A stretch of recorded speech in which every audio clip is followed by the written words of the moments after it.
तत्वों के गुणधर्मों में आवर्तिता।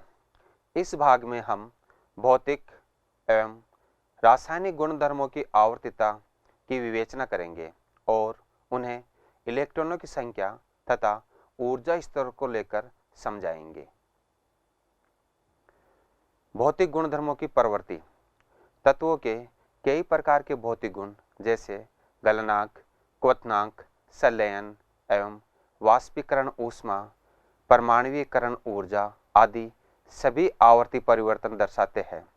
आपके कक्षा के स्तर के लिए केवल हम परमाणु एवं आयनिक त्रिज्याएं, आयनन एंथैल्पी, इलेक्ट्रॉन लब्धि एंथैल्पी और इलेक्ट्रॉन ऋणात्मकता में आवर्त प्रवृत्ति का अध्ययन करेंगे। पहले हम परमाणु त्रिज्या पर अध्ययन करेंगे। किसी परमाणु के नाभिक से बाह्यतम कोश तक की दूरी जहाँ तक इलेक्ट्रॉन अम्बर फैला हुआ रहता है उसे परमाणु की त्रिज्या कहते हैं। तरंग यांत्रिकी के अनुसार परमाणु की कोई निश्चित सीमा नहीं होती है। हाइजेनबर्ग के अनुसार गतिशील इलेक्ट्रॉन की स्थिति को निश्चित नहीं किया जा सकता है। इस कारण परमाणु के नाभिक व बाह्यतम कोश में उपस्थित इलेक्ट्रॉनों की मध्य की दूरी को निश्चित नहीं किया जा सकता। परमाणु त्रिज्या को प्रत्यक्ष रूप से मापना संभव नहीं है क्योंकि अकेला परमाणु प्राप्त करना संभव नहीं है।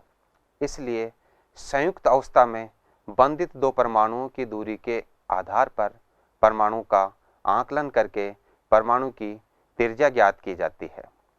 परमाणु त्रिज्या ज्ञात करने से पहले अंतर्नाभिकीय दूरी ज्ञात करना आवश्यक होता है। यह अंतर्नाभिकीय दूरी कुछ भौतिक विधियां जैसे एक्स किरणों का विवर्तन तथा अन्य स्पेक्ट्रोस्कोपिक विधियां द्वारा ज्ञात किया जा सकता है। परमाणु त्रिज्या निम्न प्रकार से दर्शाते हैं: सहसंयोजक त्रिज्या, धात्विक त्रिज्या, वान डेर वाल त्रिज्या। सहसंयोजक त्रिज्या किसी एकल आबंध द्वारा जुड़े सहसंयोजक अणु में उपस्थित दो अधात्विक परमाणुओं के नाभिक के बीच की दूरी का आधा मान सहसंयोजक त्रिज्या कहलाता है। उदाहरण के लिए क्लोरीन अणु में दो क्लोरीन परमाणुओं के नाभिकों के बीच की दूरी का मान 198 पिकोमीटर होता है, तो इसका आधा मान 99 पिकोमीटर क्लोरीन परमाणु की त्रिज्या का मान होगा। धात्विक त्रिज्या किसी धात्विक क्रिस्टल में उपस्थित सभी धातु परमाणु समान होते हैं। धातु क्रिस्टल में निकटवर्ती दो परमाणुओं के नाभिकों के बीच की दूरी का आधा मान उस धातु परमाणु की धात्विक त्रिज्या कहलाता है। उदाहरण के लिए कॉपर धातु में संलग्न दो कॉपर परमाणु के नाभिकों के बीच की दूरी 256 पिकोमीटर है। अतः कॉपर के लिए धात्विक त्रिज्या का मान 256 पिकोमीटर का आधा 128 पिकोमीटर होगा। अगली त्रिज्या है वान डेर वाल त्रिज्या। वे परमाणु जो परस्पर बंधित नहीं होते हैं अर्थात आपस में बंध नहीं बनाते हैं, वे एक दूसरे के निकट आने पर एक दुर्बल आकर्षण अनुभव करते हैं जिससे वे एक दूसरे के निकट आ जाते हैं। जैसे उत्कृष्ट गैसों में इनके परमाणु किसी प्रकार का बंध नहीं बनाते हैं, परंतु दुर्बल आकर्षण के कारण जब एक दूसरे के निकट आते हैं तो इस अवस्था में दो निकटवर्ती परमाणुओं के नाभिकों के बीच की दूरी का आधा मान वान डेर वाल त्रिज्या कहलाता है।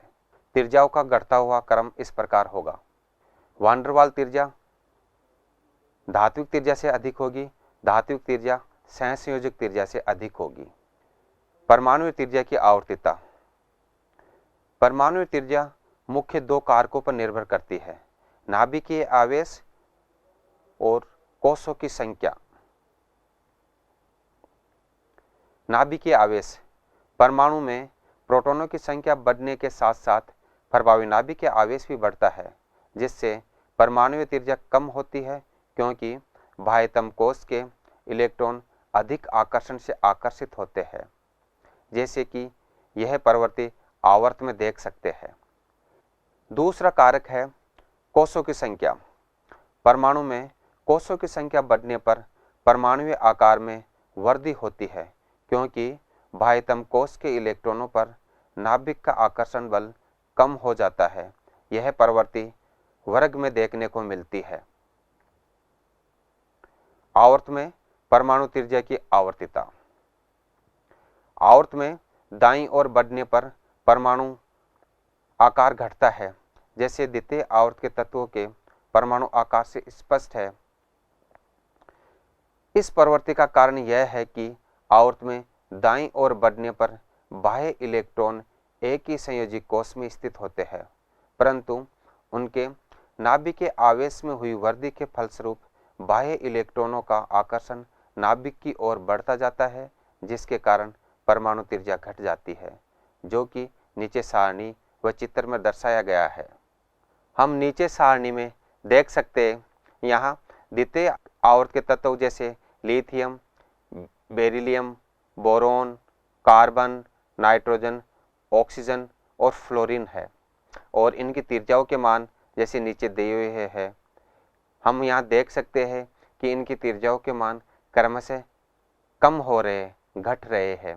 इसी प्रकार तृतीय आवर्त के तत्व जैसे sodium, magnesium, aluminium, silicon, phosphorus, sulphur और क्लोरीन है, और इनकी त्रिज्याओं के मान जैसे नीचे दे रखे हैं, इनके मान भी क्रमशः घट रहे हैं। तो ये स्पष्ट है कि जब हम आवर्त में बाएं से दाईं तरफ जाते हैं तो त्रिज्या का मान क्रमशः घटता है।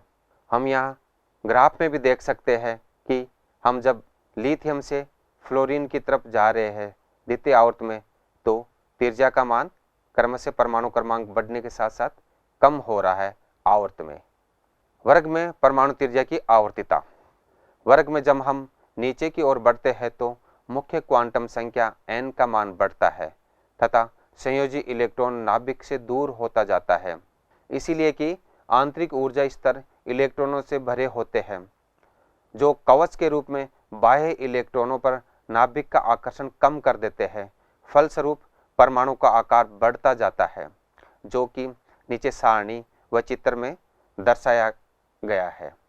हम यहाँ सारणी में देख सकते हैं कि वर्ग प्रथम वर्ग में जिससे में क्षार धातुएं हैं जैसे लिथियम, सोडियम, पोटेशियम, रुबिडियम और सीजियम, और इनकी त्रिज्या का मान हम देखते हैं तो पाते हैं कि त्रिज्या का मान क्रमशः वर्ग में ऊपर से नीचे की तरफ जाने पर वृद्धि हो रही है त्रिज्या के मान में। इसका मुख्य कारण जैसे बताया, क्योंकि वर्ग में कोषों की संख्या बढ़ रही है। इसी प्रकार हम आवर्त सारणी के जो वर्ग संख्या 17 में जिसमें हेलोजेंस को रखा गया है उसमें देखेंगे फ्लोरीन, क्लोरीन, ब्रोमीन, आयोडीन और एस्टाटीन, इसमें भी त्रिज्या का मान क्रमशः बढ़ रहा है। तो हम देखते हैं कि वर्ग में जब हम ऊपर से नीचे की तरफ जाते हैं तो त्रिज्या के मान में वृद्धि होती है। इसी प्रकार हम ग्राफ में भी देखते हैं तो लिथियम से सीजियम और फ्लोरीन से आयोडीन तक हम यहाँ देख सकते हैं ग्राफ में, तो त्रिज्या के मान में वर्ग में वृद्धि हो रही है। आयनी त्रिज्या। यदि परमाणु से एक इलेक्ट्रॉन निकाल दिया जाए तो धनायन बनता है, जबकि एक इलेक्ट्रॉन मिल जाए तो परमाणु ऋणायन बन जाता है। आयनी त्रिज्या का आकलन आयनिक क्रिस्टल में स्थित धनायनों एवं ऋणायनों के बीच की दूरी के निर्धारण के आधार पर किया जाता है। साधारणतः तत्वों की आयनन त्रिज्या भी परमाणु त्रिज्या की प्रवृत्ति ही दर्शाती है। धनायन आकार में अपने जनक परमाणु से छोटा होता है, क्योंकि इसमें इलेक्ट्रॉनों की संख्या कम होती है, जबकि नाभिकीय आवेश जनक परमाणु जैसा ही रहता है। ऋणायन का आकार जनक परमाणु से अधिक होता है, क्योंकि एक या अधिक अतिरिक्त इलेक्ट्रॉन होने से इलेक्ट्रॉनों में प्रतिकर्षण बढ़ता है और प्रभावी नाभिकीय आवेश में कमी आती है। उदाहरण के तौर पर फ्लोराइड आयन की आयनी त्रिज्या 136 पिकोमीटर है, जबकि फ्लोरीन परमाणु की त्रिज्या केवल 64 पिकोमीटर है, क्योंकि फ्लोरीन में 9 इलेक्ट्रॉन तथा 9 प्रोटॉन होते हैं, जबकि फ्लोराइड आयन में 10 इलेक्ट्रॉन तथा 9 प्रोटॉन होते हैं। इलेक्ट्रॉन जुड़ने से इनके बीच प्रतिकर्षण बढ़ता है तथा नाभिकीय आवेश घटता है, जिसके कारण ऋणायन के आकार में वृद्धि होती है। दूसरी ओर सोडियम तत्व की परमाणु त्रिज्या 186 पिकोमीटर है और सोडियम आयन की त्रिज्या का मान 95 पिकोमीटर है, क्योंकि सोडियम आयन में इलेक्ट्रॉनों की संख्या 10 है और प्रोटॉनों की संख्या 11 है। इसी कारण से नाभिकीय आवेश में वृद्धि होती है और धनायन के आकार में कमी आती है। सम इलेक्ट्रॉनिक स्पीशीज, जब परमाणुओं तथा आयनों में इलेक्ट्रॉनों की संख्या समान होती है तो ये सम इलेक्ट्रॉनिक स्पीशीज कहलाते हैं। सम इलेक्ट्रॉनिक स्पीशीज के उदाहरण है जैसे oxide ion, fluoride ion, sodium ion, magnesium ion. प्रत्येक स्पीशीज में इलेक्ट्रॉनों की संख्या 10 है। प्रत्येक स्पीशीज की त्रिज्याएं भिन्न भिन्न होगी, क्योंकि प्रत्येक का नाभिकीय आवेश भिन्न है। अधिक धनावेशित धनायन की आयनीय त्रिज्या का मान कम होगा, क्योंकि इनके नाभिक तथा इलेक्ट्रॉनों के बीच आकर्षण अधिक होगा। अधिक ऋणावेशित ऋणायन की आयनीय त्रिज्या का मान अधिक होगा, क्योंकि इलेक्ट्रॉनों के बीच संपूर्ण प्रतिकर्षण का प्रभाव नाभिकीय आवेश से अधिक हो जाएगा और आयन का आकार बढ़ जाएगा।